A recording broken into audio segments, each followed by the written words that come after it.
আসসালামু আলাইকুম। English and ফোকাসে আপনাদের সবাইকে অনেক অনেক স্বাগত জানাচ্ছি। আজকে আমরা এমন ৩০টা আইএলটিএস শব্দ শিখতে যাচ্ছি যেগুলো আপনাদের রাইটিং আর স্পিকিংয়ের স্কোরকে সত্যি সত্যি এক লাফে অনেকখানি বাড়িয়ে দেবে। তো চলুন দেখে নেওয়া যাক সেই ম্যাজিক্যাল শব্দগুলো। তো আপনারা কি রেডি আপনাদের আইএলটিএস স্কোরটাকে নেক্সট লেভেলে নিয়ে যেতে? চলেন আর একদম দেরি না করে ঝাঁপিয়ে পড়ি এই পাওয়ারফুল শব্দগুলোর দুনিয়ায়। হ্যাঁ, ঠিকই দেখেছেন ৩০টা শব্দ। বিশ্বাস করেন এই শব্দগুলো যদি আপনারা ঠিকঠাকভাবে রাইটিং আর স্পিকিংয়ে ব্যবহার করতে পারেন তাহলে দেখবেন স্কোরটা যেন জাদুর মতো বাড়ছে। তাহলে আর অপেক্ষা কিসের? চলেন শুরু করা যাক আমাদের প্রথম ক্যাটেগরি দিয়ে। তো আমাদের প্রথম সেকশনটা হচ্ছে অ্যাকাডেমিক এবং অ্যানালিটিক্যাল শব্দ। আইএলটিএস রাইটিং টাস্ক 2-এ একটা স্ট্রং আর্গুমেন্ট তৈরি করতে বা স্পিকিংয়ে নিজের মতামতকে প্রতিষ্ঠা করতে এই শব্দগুলো কিন্তু একেবারে মাস্ট হ্যাভ। এগুলোই আপনার যুক্তির ফাউন্ডেশনটাকে শক্ত করবে। তো সবার আগে যে শব্দটা আছে সেটা হলো অ্যানালাইজ। এর মানে হচ্ছে বিশ্লেষণ করা। যেমন ধরেন আপনারা বলতে পারেন we need to analyse the data. এরপর আছে অ্যাপ্রোচ, মানে হলো পদ্ধতি বা দৃষ্টিভঙ্গি। একটা সুন্দর বাক্য হতে পারে we need a new approach. পরের শব্দটা হলো অ্যাসেস, মানে মূল্যায়ন করা। যেমন অ্যাসেস ইয়োর পারফরম্যান্স। আর এই লিস্টের শেষে আছে কনস্টিটিউট।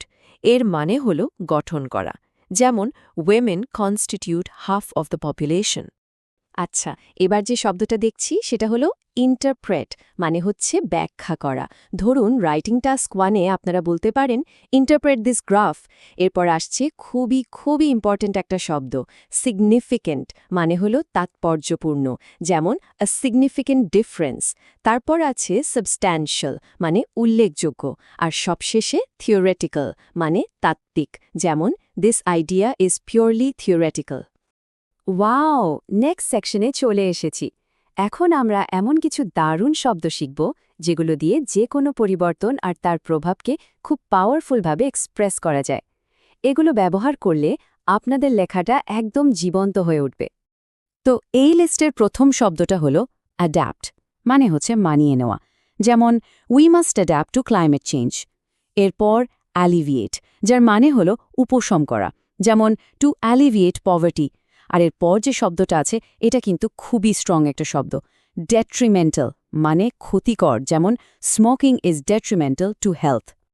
একবার শুধু এই স্লাইডটার দিকে তাকান, ডেভাস্টেটেড, মানে বিধ্বস্ত। শুধু একটা বাক্য, ডেভাস্টেটেড বাই দ্য স্টর্ম, কিন্তু এর ভেতরের ফিলিংসটা চিন্তা করেন। শব্দটা নিজেই যেন পুরো ঘটনাটা বলে দিচ্ছে, তাই না?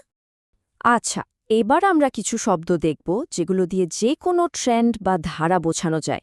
যেমন ডিমিনিশ, মানে কমে যাওয়া। এরপর দেখুন এনহ্যান্স, যার অর্থ উন্নতি করা। যেমন এনহ্যান্স ইয়োর স্কিলস। তারপর আছে এরাডিকেশন, অর্থাৎ মূলোৎপাটন। যেমন দি এরাডিকেশন অফ পাভার্টি। এবং সবশেষে ফ্লাকচুয়েট, মানে ওঠানামা করা। গ্রাফ বর্ণনার জন্য কিন্তু এটা খুবই কাজের একটা শব্দ। যেমন প্রাইসেস অফেন ফ্লাকচুয়েট। এই স্লাইডে দুটো একেবারে অপোজিট কিন্তু সুপার ইন্টারেস্টিং শব্দ আছে। একটা হলো সোর, মানে রকেটের মতো হুশ করে বেড়ে যাওয়া। যেমন প্রাইসেস আর সোরিং। আর ঠিক তার উল্টোটা হলো প্লামেট, মানে ধুম করে নিচে পড়ে যাওয়া। যেমন দ্য টেম্পারেচার প্লামেটেড। দেখলেন তো, এভাবে অপোজিট ওয়ার্ডস একসাথে শিখলে কিন্তু মনে থাকে অনেক সহজে। ওকে, আমাদের পরের সেকশন। এবার আমরা এমন কিছু শব্দে ফোকাস করব যেগুলো আপনার আর্গুমেন্টকে করে তুলবে একদম শান দেয়া ছুরির মতো ধারালো। এগুলোকে বলতে পারেন আপনার যুক্তির আসল ওয়েপেন। লিস্টের প্রথমে আছে অ্যাকুইয়েস, মানে হলো আপনার হয়তো ইচ্ছা নাই কিন্তু তারপরেও মেনে নিচ্ছেন। যেমন টু অ্যাকুইয়েস টু দ্য রুলস। এরপর আছে অ্যাডভোকেট, যার অর্থ হলো সমর্থন করা। আর যখন আপনি এটা করব নাকি ওটা করব এই অবস্থায় থাকেন, মানে ঠিক ডিসিশন নিতে পারছেন না, তখন ব্যবহার করতে পারেন অ্যাম্বিভ্যালেন্ট, মানে দ্বিধাদ্বন্দ্বে থাকা। এই শব্দটা সবাই খুব মনোযোগ দিয়ে খেয়াল করেন। ক্রুশাল, এটা কিন্তু শুধু ইম্পর্ট্যান্ট না, এটার মানে হলো অত্যন্ত গুরুত্বপূর্ণ বা ক্রিটিক্যাল। যেমন this step is crucial for success. শুধু একটা শব্দ ব্যবহার করে আপনার কথার ওয়েটটা যে কতটা বেড়ে গেল, খেয়াল করেছেন? চলুন এই সেকশনের বাকি শব্দগুলো এক ঝলকে দেখে ফেলি। কন্ট্রোভার্সিয়াল মানে বিতর্কিত। এরপর আছে ডাইভার্স অর্থাৎ বিভিন্ন ধরনের, যেমন আ ডাইভার্স কালচার। তারপর এমফেসাইজ মানে কোনো কিছুর ওপর জোর দেওয়া।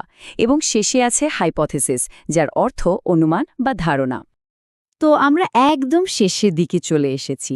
আর এখন যে শব্দগুলো দেখব আমি বলবো এগুলো হলো মাস্ট নো ওয়ার্ডস, কারণ আইএলসের প্রশ্নটা ঠিকমতো বুঝতে আর পারফেক্টলি আনসার করতে এই শব্দগুলো আপনাকে ডিরেক্টলি হেল্প করবে। প্রথমে দেখি অ্যাচিভ মানে অর্জন করা, যেমন to achieve a high score.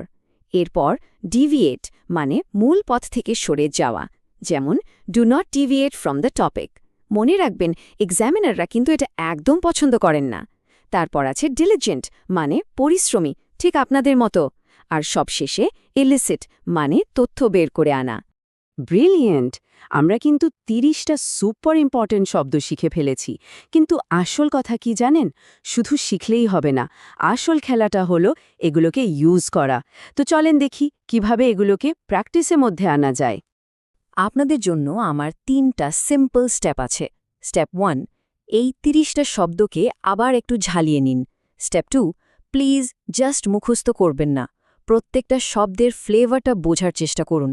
R step 3, যেটা সবচেয়ে ইম্পর্ট্যান্ট, আজকে এগুলো দিয়ে সেন্টেন্স বানানো শুরু করে দিন, কারণ প্র্যাকটিসের কোনো বিকল্প নেই। আমার বিশ্বাস এই 30টা শব্দ আপনাদের আইএলস জার্নিটাকে অনেক বেশি স্মুথ আর সাকসেসফুল করে তুলবে। পরের এপিসোডে আবার দেখা হবে একদম নতুন কিছু নিয়ে। সেই পর্যন্ত keep learning and stay with English in focus. সবাই অনেক অনেক ভালো থাকবেন। আল্লাহ হাফেজ, বাই।